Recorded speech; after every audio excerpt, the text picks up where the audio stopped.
Welcome back. ఇవాళ ఎన్నికల చరిత్రలో భారతదేశంలోనే ఒక అద్భుతమైనటువంటి విప్లవాత్మక తీర్పు చూసాం. చాలా విచిత్రమైనటువంటి వాదనల మధ్య, అనేక మంది బూతుల మధ్య, దాడుల మధ్య ఆంధ్రప్రదేశ్ ప్రజలు నిద్రపోతున్నారా, వీళ్ళకి పౌరుషం ఉందా అన్నటువంటి ప్రశ్నలు గత 4.5 సంవత్సరాలుగా ఫేస్ చేస్తూనే ఉన్నటువంటి జనం.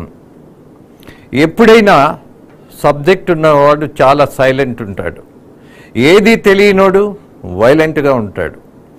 ఆంధ్రప్రదేశ్ ప్రజల యొక్క మేధస్సును కానీ, లేకపోతే అంకిత భావం కానీ, లేదా ఆత్మగౌరవం కానీ, పౌరుషం కానీ, వీటన్నిటికీ ప్రశ్నార్థకమైనటువంటి దశలో ఇవాళ వచ్చినటువంటి తీర్పు గమనించిన తర్వాత ఎస్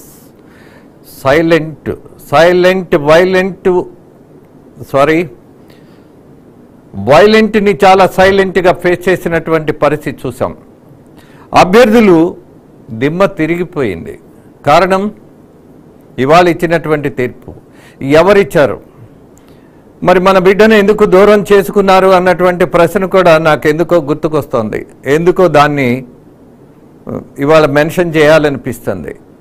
నా ఎస్సీ, నా ఎస్టీ, నా బీసీ, నా మైనారిటీలు అన్నటువంటి నాయకుడిని ఎందుకు ఇంత దారుణమైనటువంటి తీర్పుతో పక్కన పెట్టారు అన్నటువంటి ప్రశ్న మరి ఆయనకు అర్థమైందో లేదో కానీ ప్రజలకు బాగా అర్థమైంది అన్నటువంటిది ఇవాళ చూస్తున్నాం. మనం ఫలితాల్లో చాలా స్పష్టంగా గమనిస్తున్నాం. ఎనీహౌ, ఎక్కడైనా రాజకీయంలో కొంత వినయం ఉండాలి, కొంత సేవ చేసేటటువంటి గుణం ఉండాలి. ఈ రెండు కాకుండా అహంభావంతోనో లేక కసి, కక్ష, వివక్షత ఇలాంటి ధోరణితో గనక నాయకులుంటే సమాధానాలు ఎలా ఉంటాయో, ప్రజలు ఎలా రియాక్ట్ అవుతారో తెలంగాణ, ఆంధ్రప్రదేశ్ చాలా స్పష్టమైనటువంటి నిర్ణయం ఇచ్చారు. ఎస్ డాక్టర్ గారు, ముఖ్యంగా ఇవాళ తెలంగాణకు సంబంధించి మనం గమనించినప్పుడు బీజేపీ 7, కాంగ్రెస్ 8 అన్నటువంటి అప్డేట్ వస్తోంది. మరి ఉద్యమ పార్టీ అలాగే మామూలుగా మాట్లాడాల. ఎన్నికల ముందు బీఆర్ఎస్ పార్టీ నాయకుల మాటలు మనం గమనించినప్పుడు కేవలం వాళ్ళు అహంభావపూరితమైనటువంటి, నిర్లక్ష్యపూరితమైనటువంటి ఒక యాటిట్యూడ్తో మాట్లాడినందువల్ల ఇవాళ ఈ పరిస్థితి వచ్చిందంటారా? బీఆర్కే న్యూస్ ప్రేక్షకులకు, ఇక్కడ ప్యానెల్లో ఉన్నటువంటి మిత్రులకు నమస్కారం సార్. వాస్తవంగా ఈరోజు జడ్జిమెంట్ డే అంటే వండర్ఫుల్ జడ్జిమెంట్ చూస్తూ ఉన్నాం. ఎందుకంటే తెలంగాణలో కూడా మైండ్ గేమ్లో భాగంగా బీఆర్ఎస్ అధినేత బస్సు యాత్ర చేస్తున్నప్పుడు మనకు సీట్లు వస్తాయని, లేకపోతే భవిష్యత్తులో 1-2 నెలల మనకే ప్రభుత్వం వస్తుందని చెప్పి కొంత మనకు కార్యకర్తలను కావచ్చు, నాయకులను ఫిరాయింపులు కాకుండా నివారించే ప్రయత్నం చేసిండ్రు అనేది క్లియర్గా అవపడతా ఉన్నది. దాంట్లో మనం ముఖ్యంగా కూడా చూస్తే ఈరోజు 0 స్టార్ అంటే ఒక వాళ్ళకు ఎక్కడైతే స్టార్ట్ అయిందో ఈరోజు అక్కడికే మళ్ళీ రావడం జరిగింది. వాళ్ళ అయితే దానికి కారణం కూడా లేకపోలేదు. ఎందుకంటే శాసనసభ ఎన్నికల తర్వాత ఫిరాయింపులను ప్రోత్సహిస్తున్నటువంటి పరిస్థితిని చూసి కొంత డాక్టర్ గారు ఒక్కసారి పురంధరేశ్వరి గారు మాట్లాడుతున్నారు, లైవ్ లో చూద్దాం. ప్రతి ఒక్కరి పాత్ర ఉందండి, ప్రత్యేకించి పవన్ కళ్యాణ్ గారు. మరి మనందరికీ తెలుసు, వారు కొన్ని సీట్లు తగ్గించుకోవటం కావచ్చు, ఈ కూటమిని కొహెసివ్ గా ముందుకు తీసుకెళ్లాలి అనేటువంటి భావనలో వారు ఒకంత తగ్గినా పర్వాలేదు అనేటువంటి భావనతోటి ఏదైతే వారు ముందుకు వెళ్లారో వారికి నేను ధన్యవాదాలు తెలియజేస్తున్నాను. అది మాత్రమే కాకుండా జన సైనికులందరూ కూడా వారి నాయకుడు ఇచ్చినటువంటి పిలుపుని వారి గౌరవించి వారందరూ కూడా అద్భుతమైనటువంటి సహకారాన్ని అందించినటువంటి సందర్భంలో ఈ యొక్క విజయాన్ని మేమందరం కూడా సాధించగలిగామని చెప్పి నేను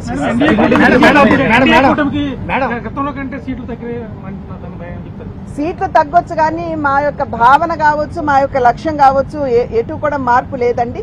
ఖచ్చితంగా కూటమిలో, ఎన్డీఏ కూటమిలో ఉన్నటువంటి వారు ఇప్పుడు మేము ఆల్రెడీ హాఫ్ మార్క్ దాటాము. మేము కూటమిగా దాటినటువంటి సందర్భంలో ఏ విధంగా ఇంతకు ముందు దేశ సేవకి అంకితం అవుతూ ముందుకు వెళ్ళగలిగాము, అదే విధంగా ఇప్పుడు ముందుకు వెళ్తాము. అయితే కొన్ని నిర్ణయాల్లో ఎన్డీఏ కూటమి భాగస్వాములు ఎవరైతే ఉన్నారో వారి సహకారం ఖచ్చితంగా మాకు అవసరం అవుతుంది. వారి సహకారాన్ని తీసుకుంటూ మేము ముందుకు వెళ్ళగలుగుతాం అని చెప్పేటువంటి విశ్వాసం మాకు.